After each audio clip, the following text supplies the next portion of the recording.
Genial, ¿no? ¿Ya? La elección. Vale. Bueno, lo primero que quiero decir es que esto es una reflexión que yo estoy teniendo hace tiempo y no es particularmente por acá, por este lugar, digamos, ¿no? Es una reflexión que tengo hace tiempo respecto de ciertas cosas que ocurren con la iglesia, con el cuerpo de Cristo. Y bueno, y si es que algo de esto que voy a conversar puede servir para dos cosas, puede que le sirva a alguno para alguna cuestión personal que tenga que reflexionar respecto a esto, o en su defecto para poder orar por el cuerpo de Cristo. ¿Sí? Entonces, esto está con la versión de la Biblia de 1960, ¿ya? Por si acaso, no sé cuál están usando ustedes, la Reina Valera. Ya, ok. Ya. Esto, vamos a leer, está en Lucas, vamos a empezar a leer Lucas 9:18.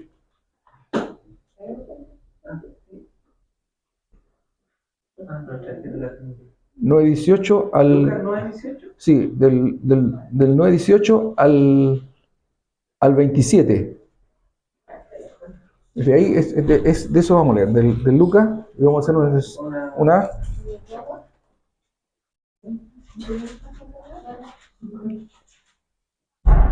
Hola, Gaby. Gracias. Pensaba que no la había visto. No, pues no la... Aquí, ahora, ya. Bueno, y dice así.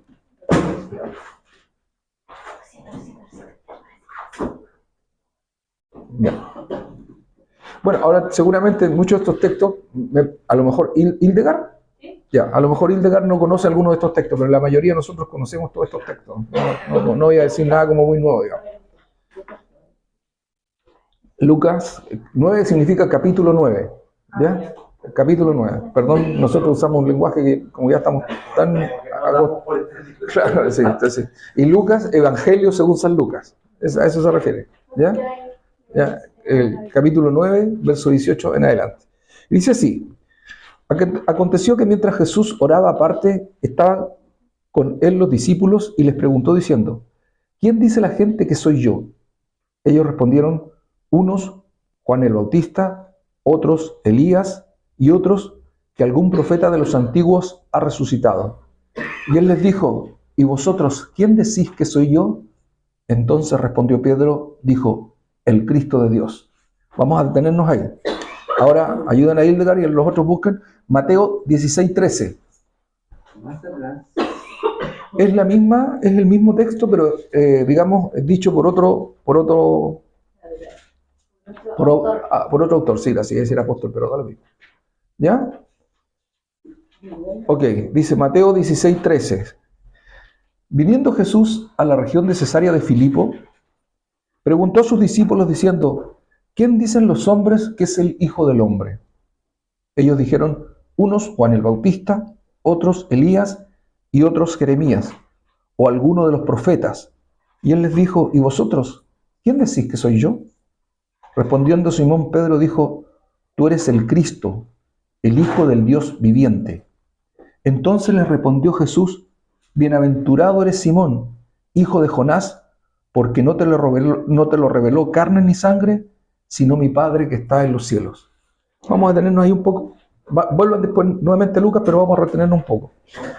Si se dieron cuenta, básicamente es el mismo texto. Él dice lo mismo. Hay una pequeña diferencia en que Jesucristo hace una aclaración de por qué Pedro pudo responder esto. En el caso de Lucas no lo dice. Y, por ejemplo, le voy a leer lo que dice en Lucas, no es necesario que ustedes lo lean. Dice: y les dijo, ¿vosotros quién decís que soy? Entonces respondió Pedro y dijo: el Cristo de Dios. En cambio, en Mateo dice, ya, ahora bien, después nos saludamos bien.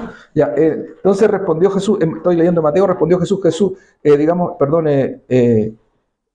Mateo 16 dice, 16 dice, respondió Simón Pedro y dijo: tú eres el Cristo, el Hijo del Dios viviente. Entonces respondió Jesús: bienaventurado eres Simón, hijo de Jonás, porque no te lo reveló carne ni sangre, sino mi Padre que está en los cielos. Ahí que es lo que hace una aclaración, no sé si una aclaración, pero que ha más entendido por qué Pedro entendió esto, por qué Pedro pudo decir que Jesús era el Cristo, el Hijo del Dios viviente. Porque fue Dios el que se le reveló a Pedro. No se le ocurrió a Pedro. Dios le dio una revelación, le dio la capacidad de entender a Pedro quién era Jesús. ¿Ya? Pedro no fue que lo entendió por todas las experiencias que tenía con él, sino que fue que Dios le habló a Pedro y Pedro se pudo dar cuenta que Jesús era el Cristo. Vamos a hacer una aclaración. Perdón, voy a hacer cierta aclaración. Ahora me doy cuenta que Hildegard hay muchas cosas que no conoce, entonces voy a ir hablando, voy a ir haciendo aclaraciones. ¿Qué es lo que significa que sea el Cristo?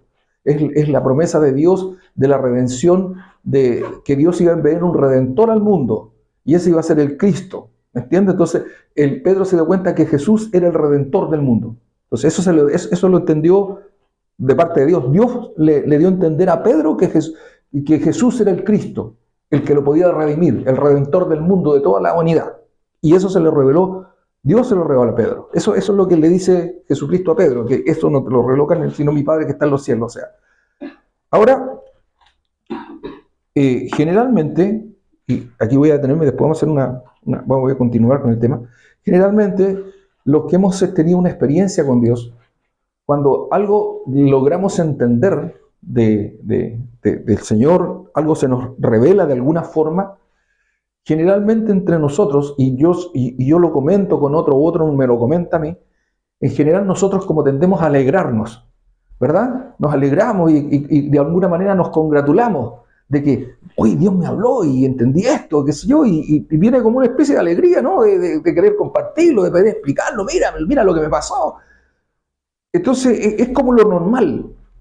Cuando uno le pasa algo así, es como lo normal. Pero resulta que Jesucristo, y eso es una cuestión interesante que a mí me llamó harto la atención, cuando nosotros seguimos leyendo, Jesús le dice a Pedro que lo que le había recibido era una revelación de Dios, pero cuando seguimos leyendo el capítulo, nuevamente Lucas, desde el versículo 21, los cortitos son los versículos, los grandes son los capítulos. ¿Ya? Los números chiquititos son los versículos. Pero Él les mandó que a nadie dijesen esto, encargándoselos rigurosamente y diciendo: es necesario que el Hijo del Hombre padezca muchas cosas y sea desechado por los ancianos y por los principales sacerdotes y por los escribas, y que sea muerto y resucite al tercer día. Y decía a todos, y aquí viene la parte interesante: si alguno quiere venir en pos de mí, niéguese a sí mismo, tome su cruz cada día y sígame, porque todo el que quiera salvar su vida la perderá, y todo el que pierda su vida por causa de mí, éste la salvará. Pues ¿qué aprovecha el hombre si gana todo el mundo y se destruye o se pierde a sí mismo? Porque el que se avergonzare de mí y de mis palabras, de éste se avergonzará el Hijo del Hombre cuando venga en su gloria, y en la del Padre y de los santos ángeles. Pero os digo en verdad que hay algunos de los que están aquí que no gustará la muerte hasta que vean el reino de Dios. Pero aquí lo interesante, lo que a mí me parece súper interesante, es el hecho de que Pedro recibe una revelación, recibe algo que no todo el mundo es capaz de comprender. Disculpa, Helga, voy a hacer siempre algún paréntesis respecto a ti. Yo creo que ella, por lo que entiendo, tú eres como nueva, entonces hay cosas de estas que a lo mejor no has experimentado. Pero el resto de nosotros sí hemos experimentado cosas de este estilo. Que Dios nos habla, que entendemos ciertas cuestiones más allá de lo normal. Nos damos cuenta que hay alguna cuestión súper significativa y que eso de alguna manera transforma nuestra manera de ver las cosas y nuestra manera de vivir. Cuando Dios nos habla, nos damos cuenta que ciertas cosas tienen que cambiar o cambiamos.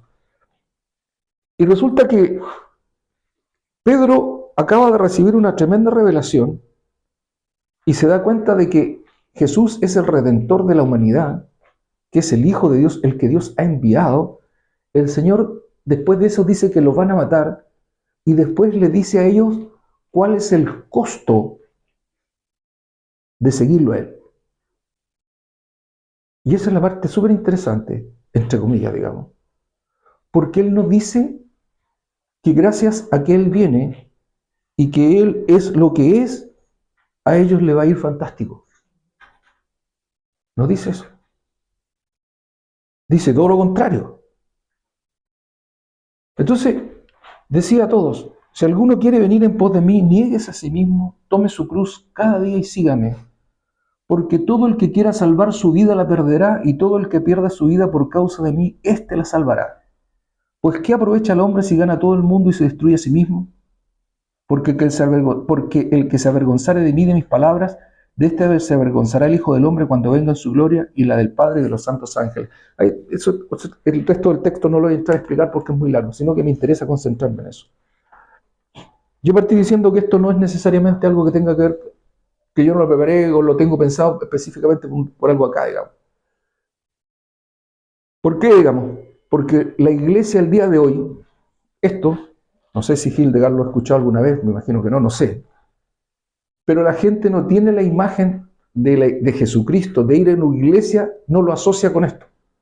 ¿Me explico? No es la asociación inmediata cuando alguien le dice, oye, te invito a la iglesia. La gente cree, cuando va a la iglesia, cree que va a ir a un lugar donde va a recibir un grado de alivio de algunas ciertas cosas que le pasan. ¿Me explico? No está pensando, voy a ir a la iglesia a un lugar donde resulta que el costo por hacer esto me va a costar la vida. No está pensando en eso. Y no está pensando en eso por diferentes razones, seguramente porque cuando hay temas, digamos, que a nosotros no nos damos ni cuenta y que nos influyen de una manera, pero tremenda, digamos, y que tiene que ver con el asunto de la cultura, ¿ya? No sé si a veces está de moda hablar del tema de la cultura, a veces no sé cuándo se puede entender, pero yo recuerdo que una vez ustedes, la familia de ustedes, me parece que me comentó algo, y si estoy equivocado díganme, que en Bolivia la gente no se compraba camas cómodas. ¿Estoy en lo cierto o no? ¿Es verdad? Ya. Y resulta que, ¿por qué hago me acordé de ese ejemplo, digamos, cuando estaba pensando en esto? Y no lo hacen por falta de recursos, no es por un tema de falta de recursos, sino que ahora quiero que me vaya, porque no quiero equivocarme también, no quiero chamullar, digamos. Hasta donde recuerdo esta cosa, entre comillas, anecdótica, ellos lo hacen porque si les resulta muy cómodo, les resulta complicado levantarse y para ir a trabajar. ¿Me entiendes? Entonces, ahora, justamente lo que te está pasando a ti, nosotros, lo que le pasa allá, nos reímos de esta cuestión. A nosotros nos parece gracioso, porque aquí eso no tendría absolutamente ningún sentido. Y no tiene sentido. Aquí, ¿cuánto se gasta la gente por una cama? ¿Qué sé yo? 2 millones, 1 millón. Las camas baratas costarán ¿cuánto? 700 lucas, 500 lucas. ¿Cachai, no? Entonces, ¿por qué conversó sobre esto? Pero eso ya es importante. No, no es importante. ¿Ah? Pero no es importante. Imagínate. Es súper importante. Y ellos viven de acuerdo a eso. Y eso, cuando estoy hablando de cultura, estoy hablando de eso, de que hay ciertas costumbres que nos marcan nuestra forma de vivir y que nosotros nos damos cuenta. Ellos que son bolivianos, eso lo encuentran absolutamente normal. Cuestión que nosotros la encontramos, discúlpenme, no quiero ofender a nadie, hasta ridícula. Pero para ellos eso es normal, porque dentro de su cultura eso se acostumbra. Hay muchas cosas que nosotros como chilenos las consideramos normales. Son la forma que tenemos de vivir. ¿Cómo es la forma que tiene? Disculpa, ocupé ese ejemplo, digamos.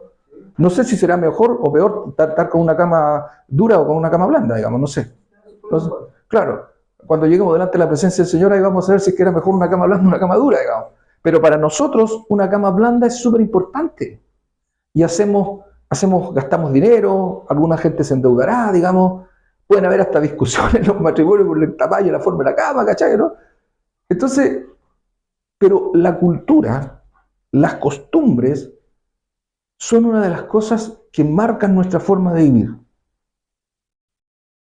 Y cuando la cultura indica que la religión, aunque alguien no vaya a la iglesia, indica que la religión tiene que cumplir cierta función dentro de la sociedad, aunque la gente no va a la iglesia, asume eso. Por eso cuando a una persona que le digo, así como le explico acá, le dicen, oye, acompáñame a la iglesia, la gente no piensa en esto. No piensa nunca en esto. Piensan en las cosas que ha escuchado. Que es que si va a la iglesia se va a sentir bien, que si va a la iglesia le va a pasar esto, que si va a la iglesia va a pasar lo otro. Piensa en una serie de beneficios de carácter psicológico que va a recibir por ir a la iglesia. Y no piensa en esto que el Señor Jesucristo manifestó. Ahora, el Señor Jesucristo, a propósito de la canción que pusiste ahí, hablabas de que atribulado, ¿qué más decía? En apuro. Ahora, si es que, ahora tú que te manejas harto en la Biblia, o los que se manejan, pueden buscar ese texto. Búscalo, está en 2 Corintios, pero eso tiene un contexto. ¿Cuál es el contexto de ese texto? Pablo habla de que él ha vivido de esa manera. ¿Ya? ¿Lo puedes leer, por favor? Ya. Ande con lente, oiga. Sí, es que los lentes me quedan. Ya.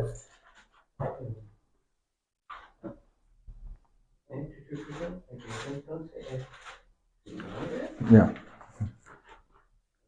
Espérate, voy a buscar. Catita, ¿puedes buscarlo por concordancia? No, ya, espérate. Sí, primera o segunda. Primera o segunda, los primeros cuatro. No, si es 2 Corintios, pero ya lo voy a buscar yo. Yo pensé que. No, nada que ver. Pero tenemos solo en vaso de barro. Tampoco. La excelencia del poder sea de Dios y no de nosotros, que estamos en todo atribulados, mas no angustiados, en apuros, mas no desesperados. Ya, tranquilo. Sí, pero no Sí. me acuerdo dónde Está bien, sí, pues. Segunda de Corintios. Sí, 2 Corintios 4, 5, 4. Ya. 4, 7. Ahí está. Ya, ok. Dice, Ya. pero tenemos este tesoro en vaso de barro, para que la excelencia del poder sea de Dios y no de nosotros, que estamos atribulados en todo, mas no angustiados, en apuros, mas no desesperados, perseguidos, mas no desamparados. ¿En la furia del Señor?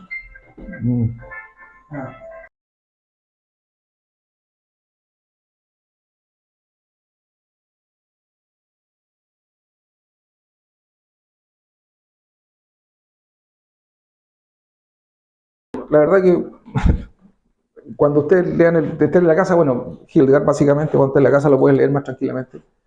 2 Corintios, qué sé yo. 4:7. Pablo está hablando acerca de sus experiencias y todo lo que ha sufrido él, todo lo que ha sufrido a causa del Evangelio. Eso no es, cuando Pablo está hablando de angustia, no está hablando de cuestiones psicológicas que le pasaban a él por cuestiones personales.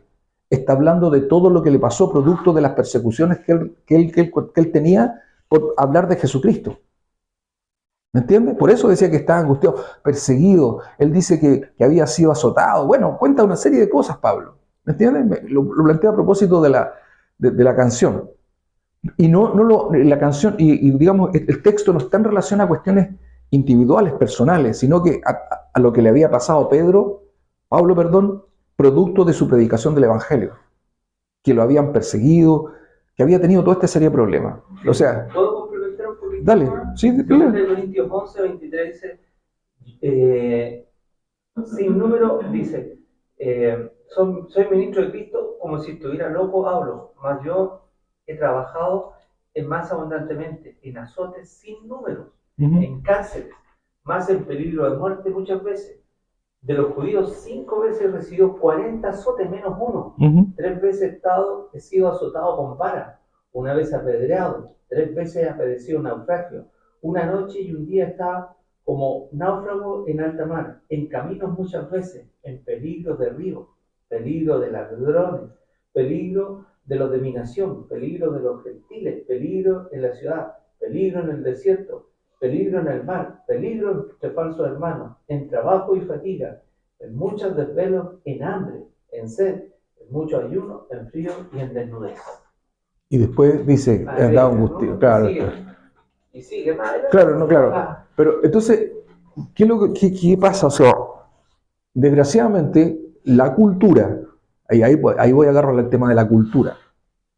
La cultura, por diferentes razones, digamos, también sería largo analizar, pero ha puesto esta idea de ser cristiano, de participar en una iglesia, de tener una fe, como una cuestión que está relacionada fundamentalmente con una cuestión de satisfacción personal.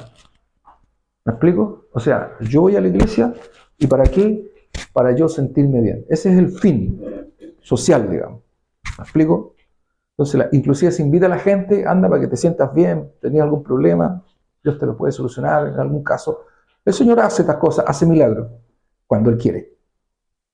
Y se vende esto. Entonces, cuando la gente se enfrenta a esto, y a veces no se enseña sobre esto, se encuentra que es como muy fuerte, es como muy duro. Pero, ¿y saben qué? Bueno, esto es una cosa personal, digamos. Este mensaje, y yo estoy en Antofagasta ahora, digamos, vine de acá porque estoy en Antofagasta, fue cuidar de mi madre, etcétera, etcétera, pero estoy hace como 3 meses allá. Y empecé a recordar diferentes congregaciones. Fui a varias congregaciones, a dónde me congrego, qué sé yo. Y en como 2 o 3 escuché el mismo mensaje. O sea, no exactamente lo mismo, pero cuestiones de estas. Que yo de repente, las pienso y digo, oye, pero Señor, papá, y lo mismo, y lo mismo, y lo mismo. Y en la última que estaba decía, ¿saben qué? Decía un chico joven que hablaba, lo comentaba algunas cosas con Marco. Decía, yo no les puedo predicar otro evangelio. No les puedo decir otra cosa si lo que dice la Biblia es esto. No dice otra cosa. Si el Señor Jesucristo hubiera prometido otra cosa, está bien, digo otra cosa, pero lo que dice la Biblia es esto. Bueno, seguramente no se acuerdan, pero cuando dice, fíjense lo que dice el Señor Jesús aquí, cuando dice, porque todo el que quiera salvar su vida la perderá, y todo el que pierda su vida a causa de mí, éste la salvará. Pues, ¿qué aprovecha al hombre si gana todo el mundo y se destruye a sí mismo? O se pierde, dice, perdón. ¿Qué aprovecha el hombre si gana todo el mundo y se destruye o se pierde a sí mismo? A propósito de las camas, claro, a propósito de las camas, hoy día estamos en una sociedad que privilegia por sobre todas las cosas el dinero y el estatus. Eso es lo que persigue. Eso es lo que persigue. Ese es como el fin último. Dinero y estatus. En otra congregación en la que fui, no esta que te comento, les comenté de esta persona que hablaba así, llegó un misionero, un evangelista, un chileno. Algo les comenté en el día de oración. Y yo estuve conversando con él. Él tiene un ministerio que está compuesto por ucranianos, hindúes, nepaleses y chilenos. Eso. Y se desarrolla en la India. ¿Y de qué consiste, digamos? Ellos rescatan niñas porque en la India existe el prostíbulo más grande del mundo, que es casi una ciudad. Y los tipos van y se roban niñas en Nepal. Niñas de 12 años, 13 años, se las roban y se las llevan a, digamos, los traficantes, y se las venden a los tipos en la India para dedicarse a la prostitución. Entonces él en alguna oportunidad fue a predicar y él sintió de parte de Dios, le dijo, tienes que hacer algo. Y él dijo, ¿qué voy a hacer? No tengo nada, ¿cachai? ¿Qué voy a hacer yo? Tienes que hacer algo. Así me lo comentó personal conversando con él. Y él no me dio detalles, pero empezó con la cuestión. No sé cómo empezó, pero empezó. Ahora, ojo que él lo empezó solo. Él no pertenece como a una agencia misionera. Me explico, no es como que tiene el respaldo de un grupo. Él empezó solo. A lo mejor su iglesia lo puede apoyar, no sé. Pero él empezó solo. Y han logrado rescatar, tiene 10 años el ministerio han logrado rescatar varias niñas. No sé la cantidad exacta. Hoy día, en este momento, ellos tienen un lugar físico, donde rescatan a las niñas, las llevan ahí y las educan, ¿entiendes? Las educan y cuando ya están grandes, las chicas se desarrollan por sí solas, ¿me entiendes? Algunas se quedan ayudando, pero la mayoría se va. Entonces, hoy día en el lugar hay 22 niñas, 22 niñas en el lugar, ¿me entiendes? Pero ¿cómo las rescatan ellos? Ellos tienen que juntar plata. Yo le pregunté, me dijo, mira, uno va como con $6.000, $6.000, va como con $6.000 y me dice que se tienen que meter a las mafias, ¿cachai? ¿No? Es súper peligroso. Y negocian para comprar a las niñas. Y por $6.000 a veces le venden 2 o a veces 3. Cuando logran entrar, porque tampoco llegaría a las mafias, porque unas son mafias, o sea, no es como ir a hacer, no sé, algo con los gallos del tren de Aragua, no voy a pedirle algo, o sea, no te van a decir, pasa, no, así, aquí estás en tu casa, che, chamo. No, ¿me entiendes? O sea, es todo un tema súper peligroso. Y ellos así se manifiestan y sacan a esas niñas, sacan niñas y logran rescatarlas. Ahora, ¿qué tiene que ver eso con lo que estamos hablando? Evidentemente que lo que él hace es súper peligroso. Es súper peligroso. Tienen que contar dinero, o sea, no es una situación cómoda. Él acá en Chile me parece que vive en Pucón, por ahí vive, cuando viene a Chile. Porque es chileno, tiene una casa como por ahí. O por el sur, no quiero decir, pero por el Villarrica, como por ahí, no sé, por uno de esos lados, Osorno, por ahí. Y el compadre se va, bueno, ahora va a viajar a Ucrania, porque la esposa de él es ucraniana, y está en guerra, van a hablar, a predicar. El tema, ¿por qué le pongo esto? O sea, porque evidentemente, cuando una persona quiere servir al Señor, y a ti la cultura, ¿qué te dice? ¿Estás más loco? ¿Cómo se te ocurre? El tremendo problema en que te vayas a meter. Mira, ¿a ti qué te importa esas cabras chicas? Bueno, ora a Dios, pídele a Dios que las salve. O sea, ¿tú qué tienes que ir a arriesgarte tú ahí? Eso es lo que nos dice la cultura. O sea, a nosotros nos dice, de hecho tengo otro amigo, otro conocido que bueno, que Dios le ha dado recursos al tipo, qué sé yo, y creó como una especie de hostería en San Pedro de Atacama, por ahí. Si alguna vez están interesados, les puedo dar contacto. Pero ¿para qué la creó él? Él la creó exclusivamente para la iglesia, para que la iglesia fuera a hacer retiro. Y la familia decía, oye, ¿estáis loco? ¿Estáis gastando plata para eso? Estamos hablando de San Pedro de Atacama, es más caro que no sé qué, pues loco, o sea, podéis ganar plata, pero como loco. Y el tipo lo hizo para eso, y para eso la tiene. ¿Me explico? Entonces, ahora, evidentemente que para que alguien dé un paso de ese tipo, para que alguien entienda algo así, Dios le tiene que revelar algo. Dios nos tiene que hablar a nosotros para que podamos entender, para que el cuerpo de Cristo pueda entender el valor que tiene la vida eterna. Porque si nosotros consideramos que la vida eterna no es algo tan valioso, toda la inversión que vamos a hacer la vamos a hacer en relación a cómo estamos vivos. Porque aquí esto es lo importante. Es importante, yo voy a sacrificarme por cómo vivo ahora acá. ¿Cuánto puedo ahora aquí disfrutar, digamos, por decirlo de alguna forma?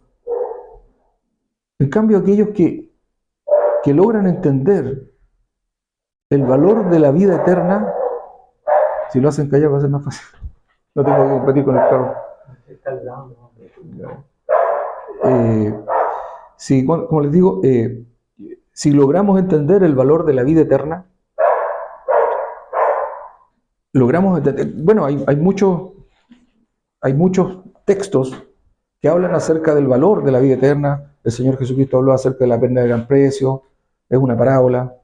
Después ustedes le van a decir, mira, esta está ahí, él habló de la parábola del gran precio. Habló de varias cosas, ¿no? Del tesoro, etcétera, que un tipo encontraba un tesoro y era capaz de vender todo por el tesoro que había encontrado. ¿Me entienden? ¿Llegó alguien? No, los pacos. No, son los carabineros. Ya. Entonces, ¿qué pasa en los carabineros? También verían. Entonces, ¿qué ocurre, digamos? Como le decía, el Señor habla acerca de eso, la perla del gran precio, que el tipo vendió todo lo que tenía y fue y compró el tesoro que está en su campo. Y así decía que era el reino de Dios, que equivalía a eso. Pero aquel que no comprende el valor de esta cuestión, de esto, va a ser inútil. O sea, nunca va a hacer ese sacrificio, jamás. Jamás. Porque él no le ha sido revelado la cuestión, no lo entiende. O sea, para ellos, es una locura. Es una locura negarse, es una locura.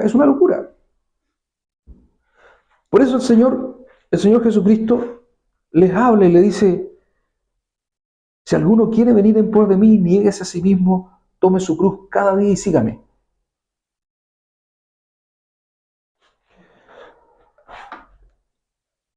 Vamos a ir a otro texto. Vayan por favor a Mateo, también súper conocido. Mateo capítulo 5. 1, desde el 1 en adelante.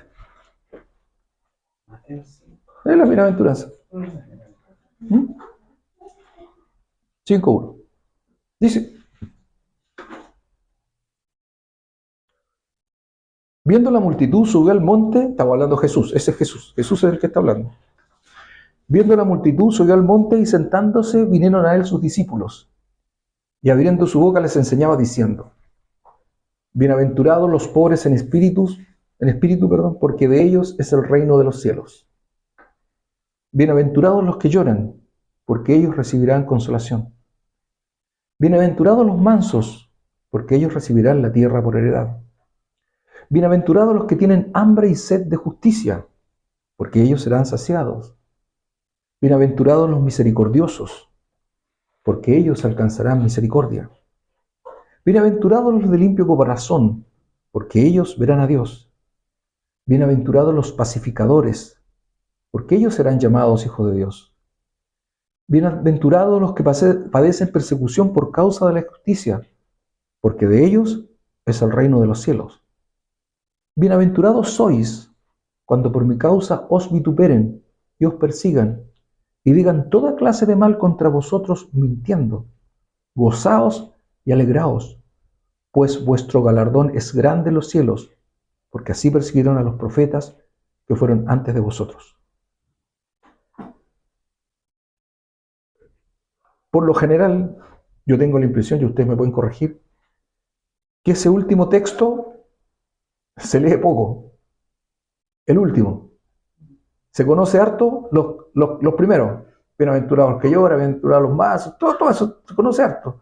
Pero ese último texto: bienaventurados sois cuando por mi causa os vituperen y os persigan y digan toda clase de mal contra vosotros mintiendo, gozaos y alegraos, porque vuestro galardón es grande en los cielos, porque así persiguieron a los profetas que fueron antes de vosotros.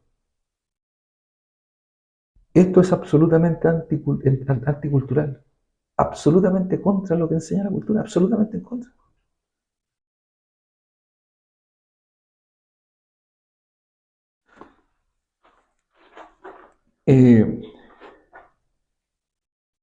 Hay una teoría de un pensador cristiano, Francis Schaeffer, que planteaba que los primeros cristianos no los persiguieron por razones religiosas.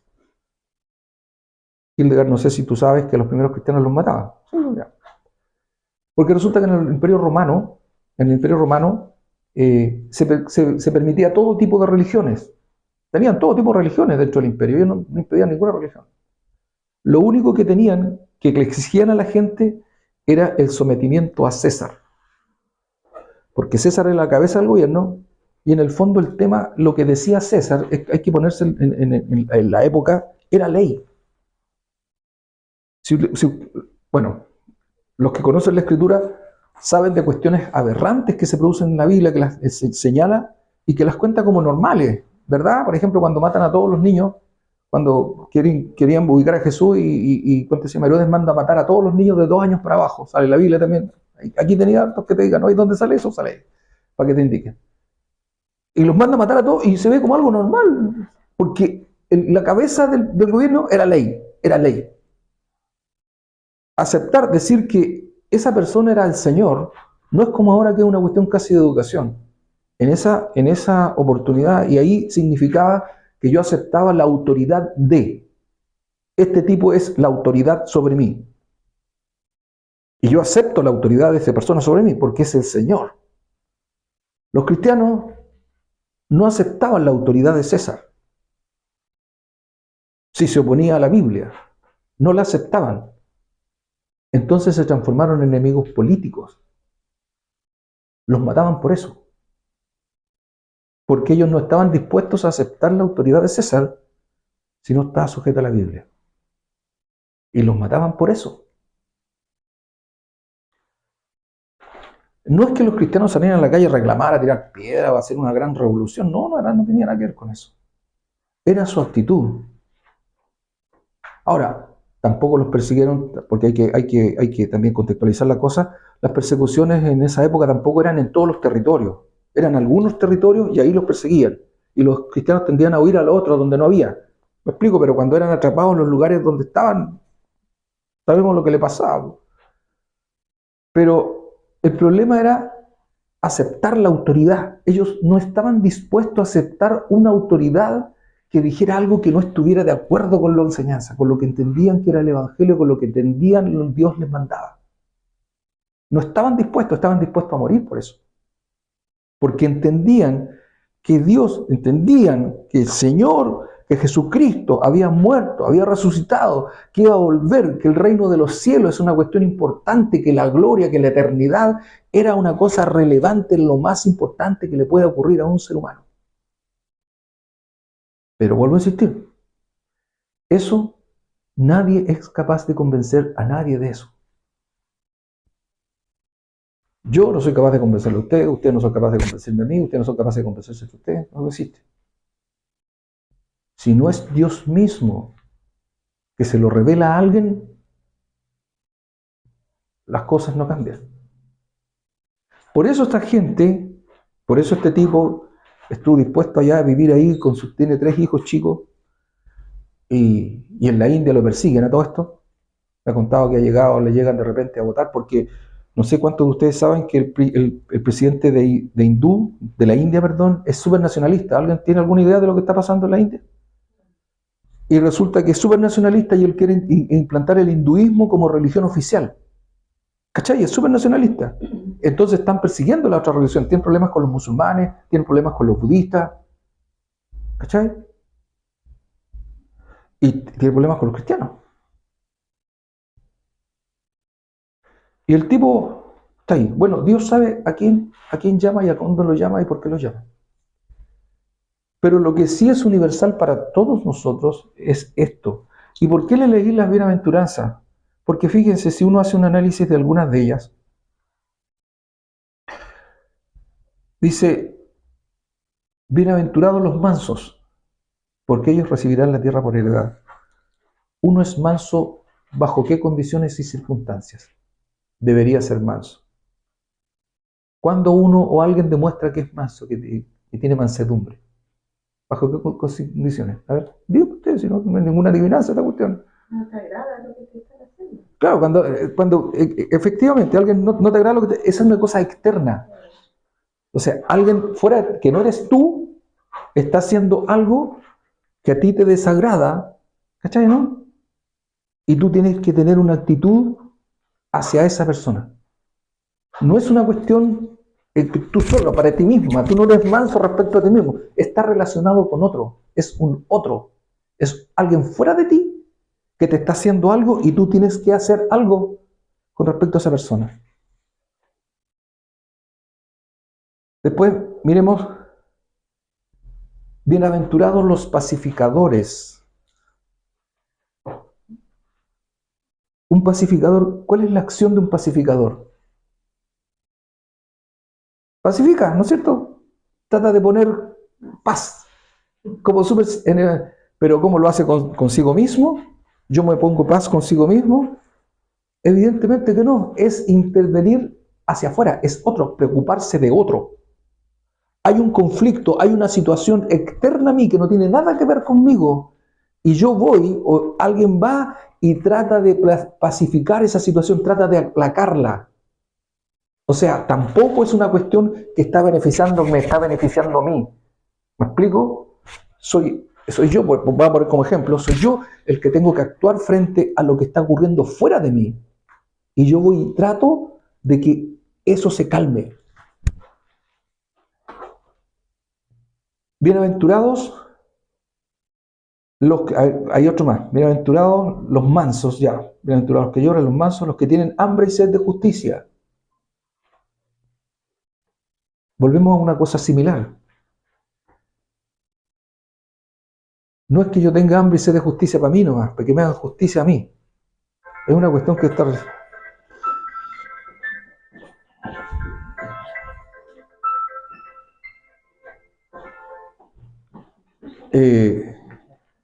no es algo que me haga justicia a mí, digamos, sino que está relacionado, volvemos a lo mismo, con los otros. ¿Me entienden? Es hacia afuera. Entonces, y bueno, y dice, y padecen persecución por causa de la justicia, porque de ellos es el reino de Dios.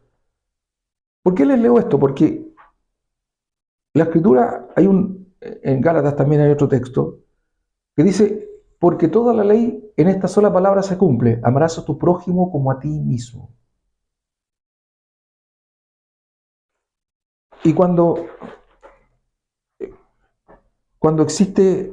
la base de sustentación de nuestra vida es el amor, la Escritura dice que el primer mandamiento es amar al Señor tu Dios con todo tu corazón, con toda tu alma, con toda tu mente, y a tu prójimo como a ti mismo.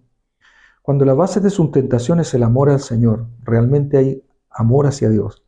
Y cuando hay amor al prójimo, los creyentes, el creyente se preocupa de lo que está pasando más allá de él mismo, que también es contracultural. Hoy día, digamos. Bueno, yo creo que por siempre ha sido así, pero ¿qué ocurre? Digamos, los creyentes, esa es la actitud, eso es lo que el Señor, no sé si demanda, yo creo que describe, más que demandar, describe a un hijo de Dios, a un hijo suyo. Eso es una descripción de un hijo de Dios. Es que es pacificador, que es manso. No es que se lo esté mandando, tú tienes que ser pacificador, tú eres manso. Es una descripción. Es una descripción del carácter que debe tener un hijo de Dios.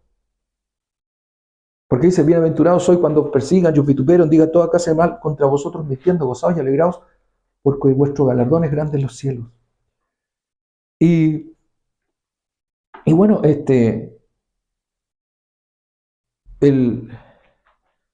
tema está ahí, o sea, el tema está en el hecho de que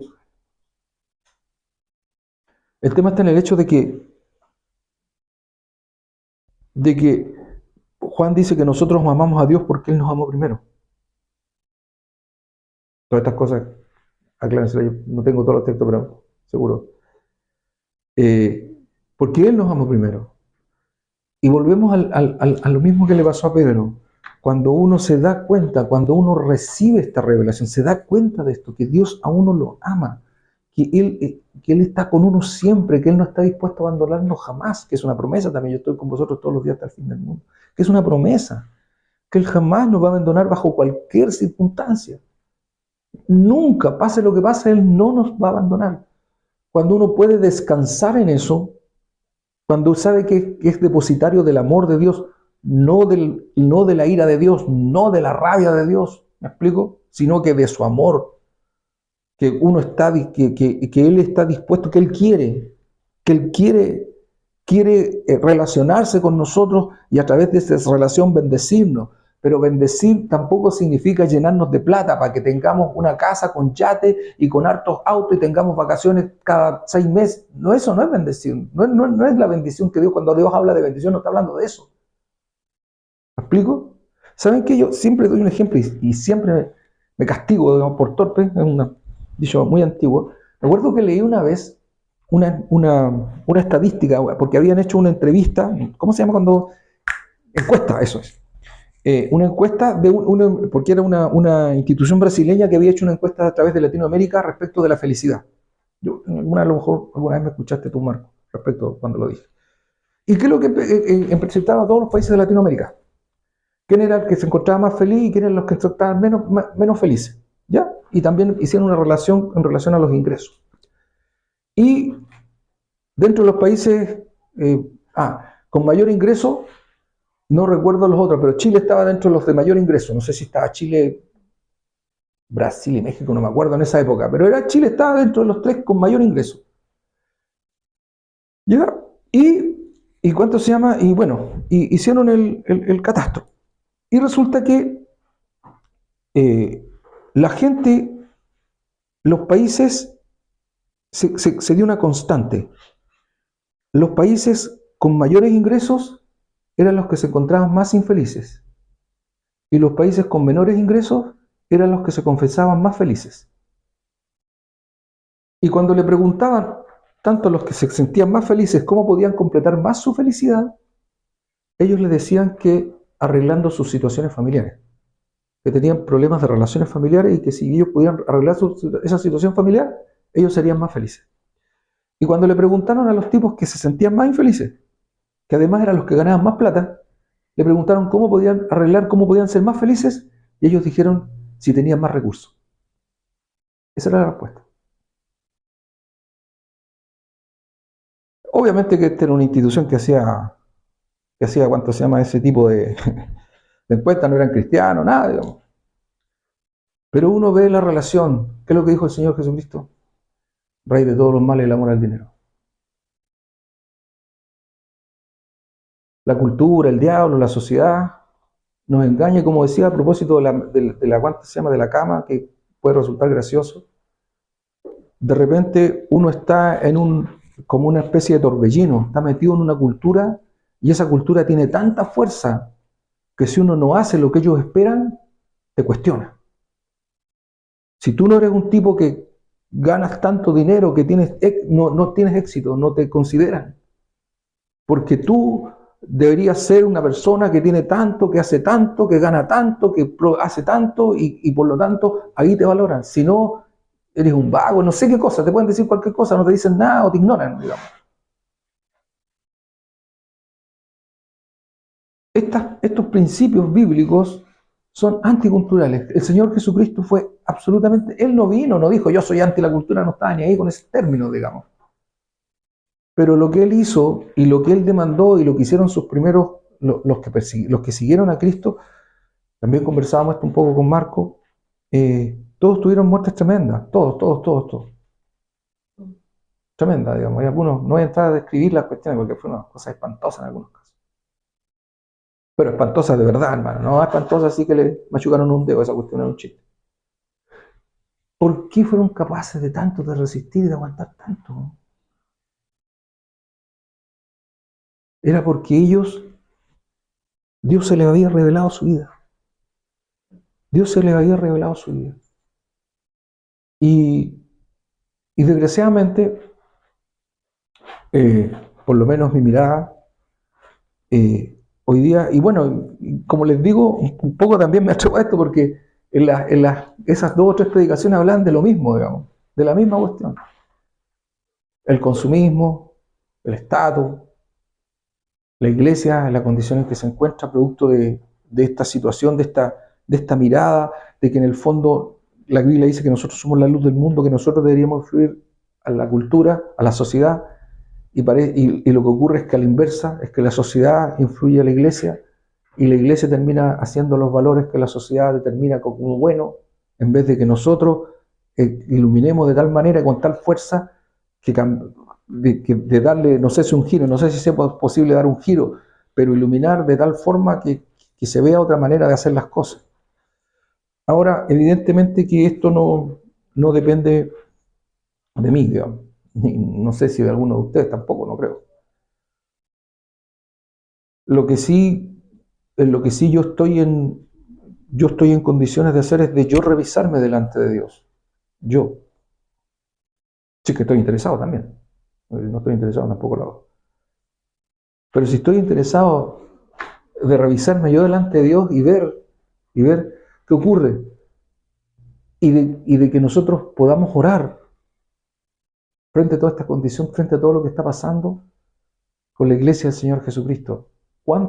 Es triste. Hay otro texto también de la Escritura que dice, muchos en aquel día me dirán, Señor, en tu nombre echamos fuera demonios, hicimos muchos milagros, etcétera, etcétera.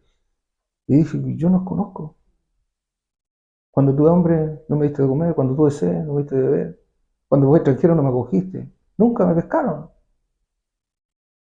Y esto nos pasa un poco, digamos, la cultura nos enseña, la sociedad nos enseña que tenemos que preocuparnos de mí y de mí. Y de mí y de los que están al lado mío. Mi hijo, mi papá, mi abuelo. De ahí para allá. La Escritura dice, si saludás solamente a los que amas, ¿qué hacéis de más? También hacen lo mismo los gentiles, dice. Entonces, creo que estamos en un momento de la historia en que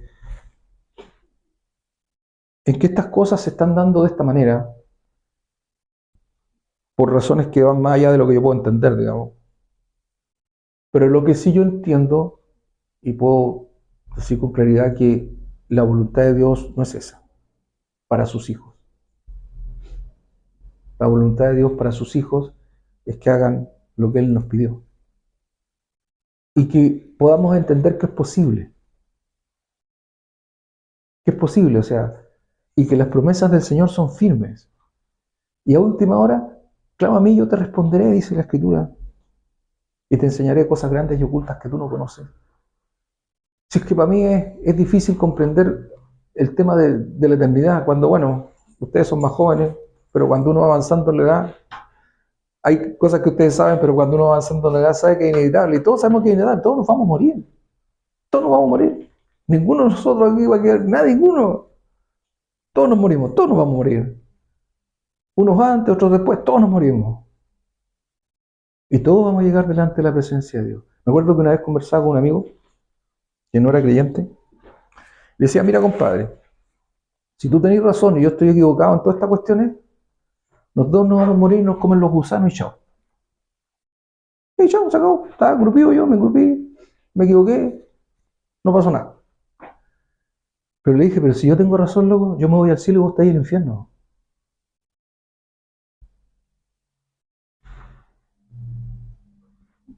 Yo creo que tengo razón. Yo no me alegro de que nadie se vaya al infierno. Pero el infierno no es un bonito lugar. No es un bonito lugar. Sabemos que el Señor no nos pide perfección, porque esta cuestión es gracia. No vamos a ser perfectos. Este compadre que yo les hablo de ahí, que está en la India, no es perfecto. Yo no creo que sea perfecto. Debe tener sus defectos, debe tener sus problemas. No se trata que sea perfecto. Pablo se puso a pelear con Bernabé. Pablo y Bernabé eran apóstoles. Los 8 apóstoles, le explican allá. Se pusieron a pelear ahí por Marcos, un compadre que Pablo lo encontraba que no servía para la cuestión, que le andaba puro dando la hora. Y Bernabé le dijo, no, si llevemos lo que sé yo, y Pablo se enojaron tanto que se separaron. Y era Pablo el apóstol, un tipo tremendo, con tremendas revelaciones, se separó de chao, pa, y Bernabé agarró a Marco y se lo llevó con él. Y resulta que Marco escribe un evangelio. Pero se enojaron. Pedro en un momento hipócrita no quiso que lo miraran y se puso a hacer el lindo con los judíos, es otro tema. Pero ¿por qué les digo esto? Porque no significa que si Dios nos llama o vamos a ser perfectos y que no nos vamos a equivocar nunca y que tenga una conducta espectacular, este gallo. No, no se trata de eso. No sé si no se trata, digamos. No nos va a pasar, no vamos a poder nunca ser así hasta cuando estemos delante de la presencia de Dios y tengamos un cuerpo transformado. Todas esas cosas se las explican allá después. Pero el punto es que el Señor quiere y Dios nos demanda y quiere que tengamos claro, porque Él lo dejó súper claro, qué es lo que Él espera de nosotros, de su iglesia, de su cuerpo. Y qué es lo que la gente debería entender cuando va a una iglesia. ¿A qué va? Yo no sé si ustedes sabían, porque esto no está en la Escritura, no está en la Biblia, pero está en la historia. Los primeros creyentes se preocupaban de los niños que eran abandonados y de los enfermos. Ellos los adoraban. Porque cuando salían niños con defectos, los iban a botar. Y ellos venían y los cuidaban. Las primeras pestes que existieron, las primeras pandemias que existieron, los cristianos fueron los que se preocuparon de los enfermos. ¿Por qué lo hacían? Que el Señor nos ayude, a todos nosotros, partiendo por mí. Quería leer un versículo. Dale. Decía Filipenses 1:21, dice, porque para mí el vivir es Cristo y el morir es ganancia. Ahora, El vivir en la carne resulta para mí un beneficio de la obra, no sé entonces qué escoger. claro, o sea, ahora, ese texto, seamos honestos, para nosotros puede resultar poético, bonito de escuchar, pero para Pablo era su vida, era de verdad. Para Pablo era lo que vivía, ¿cachai? ¿No? Entonces, creo que como iglesia, cuando hablo de iglesia, hablo de toda la iglesia, no estoy hablando solamente de acá. Dios tenga misericordia de nosotros y nos haga entender en realidad, qué es lo que Él quiere, a qué nos llama. Ahora, el Señor en su bondad, al poner estas exigencias tan altas para nosotros, como Él dijo, nunca nos va a abandonar, no nos abandona. Y en su amor nos cuida, nos sostiene, nos guarda, nos sana, hace una serie de cosas. Porque el amor de Dios no está ausente de todas estas demandas. El amor de Dios nunca está ausente en todas estas demandas. A lo mejor a nosotros, nuestro cerebro, como seres humanos, nos cuesta. A mí, de hecho, a veces me costaba entender, o me cuesta entender, o me costaba entender, no sé cómo decirlo en realidad, cuando el Señor sanaba a tanta gente y después ni lo pescaban. No lo pescaban, no le ponían atención, no creían en él. Sabiendo él cómo iba a reaccionar la gente. Él sabía que lo iban a matar. Ahí dice, me van a matar, me van a crucificar. De hecho, al tipo que lo vinieron a coger al Señor, para llevarlo, para crucificarlo, Pedro vino y le cortó la oreja. El tipo no venía en una buena onda, y el Señor vino y le puso la oreja al tipo que lo iba a matar, al que lo llevó para que lo matara. Orad por vuestros enemigos, por los que os maltratan. Es difícil de entender de pronto, es difícil de entender. A lo mejor no vamos a entender todo, no vamos a entender todo claramente. Pero el Señor tiene claro por qué nos pide lo que nos pide. Uno no conoce las consecuencias de los actos que uno hace, no tiene idea. No tiene idea. Antes de terminar, un último ejemplo más. Yo hace muchos años, 30 años tal vez, 30 años sí creo que algo así, enseñé una obra de teatro en Calama a unos chiquillos, hice un grupo de teatro, o sea, me pidieron que les enseñara teatro, yo estudié actuación de teatro, cine y televisión. Entonces, sabían ellos, me dijeron que les enseñara algunas cosas, qué sé yo, estuve con ellos mientras trabajaba en Calama, estuve llegando ahí, qué sé yo, y les enseñé. Y eso desapareció, ese grupo, yo me fui. Y, y a mí la sensación que me quedó que fue eso, fue como una especie de trabajo inútil. Claro, se hizo, y dejó de ser y chao. Estuve yendo allá no sé cuántas veces. Hace muy poco, ¿qué? Una semana atrás, semana y media, me encontré con uno de estos, en realidad lo busqué, yo me enteré que estaba en Antofagasta, me encontré con una de las personas que había formado parte del grupo de teatro, que hoy día es pastor. Y además vi que las cosas que hacía en su congregación habían hartas cosas de teatro. ¡Ah, qué loco! Dije. Y me lo busqué, pues, hola compadre, ¿cómo estás? Que se estuvimos conversando, bla, bla, bla. Y yo le comenté de la obra de teatro, oye, de verdad, de esta compadre, me dijo, me pasé por todo Chile con esa cuestión. Hasta en Perú la hice. Dios sabe cómo lo usó a él, digamos, pero uno no tiene idea. Yo no sé en realidad. No sé. No sé. Acá hay 5. Bueno, quisiera a lo mejor hablarle a 100, a 200, a 15, a 1000, qué sé yo. Pero da lo mismo. El Señor conoce el corazón, sabe lo que va a pasar. Yo no tengo idea. Yo no tengo idea, no sé nada, no sé. Pero el Señor conoce y sabe por qué nos pide lo que nos pide. Eso es todo. ¿Por qué le pide a su pueblo lo que le pide? Y sabe que Él dice que la recompensa es grande en los cielos. Haceos tesoros en el cielo, dice. Aunque nos cueste. Y creo que eso es por lo que más hay que pedir. Un amigo me comentaba y me decía, mira compadre, uno pide una ofrenda y la gente sufre por dar 20 lucas.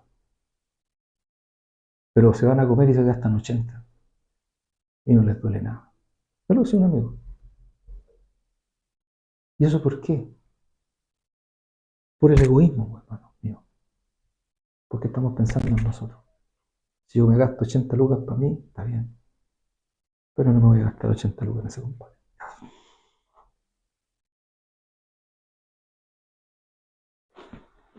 Perdón.